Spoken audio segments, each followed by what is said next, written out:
பின்பு இயேசு மக்கள் கூட்டத்தையும் தம் சீடரையும் பார்த்து கூறியது: மறைநூல் அறிஞரும் பரிசேயரும் மோசேயின் அதிகாரத்தை கொண்டிருக்கின்றனர்.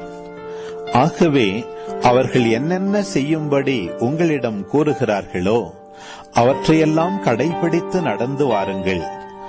ஆனால் அவர்கள் செய்வது போல நீங்கள் செய்யாதீர்கள். ஏனெனில் அவர்கள் சொல்வார்கள், செயலில் காட்ட மாட்டார்கள்.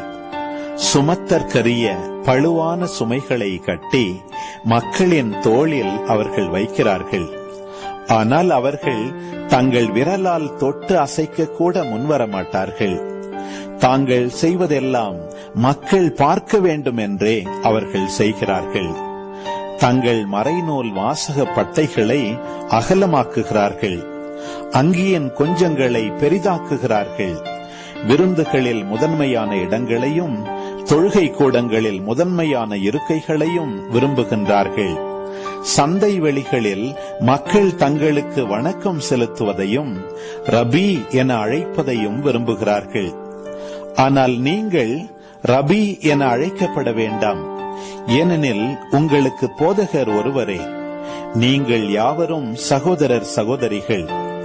இம்மண்ணுலகில் உள்ள எவரையும் தந்தை என நீங்கள் அழைக்க வேண்டாம், ஏனெனில் உங்கள் தந்தை ஒருவரே, அவர் விண்ணகத்தில் இருக்கிறார்.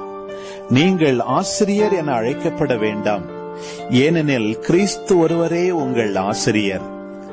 உங்களுள் பெரியவர் உங்களுக்கு தொண்டராக இருக்க வேண்டும்.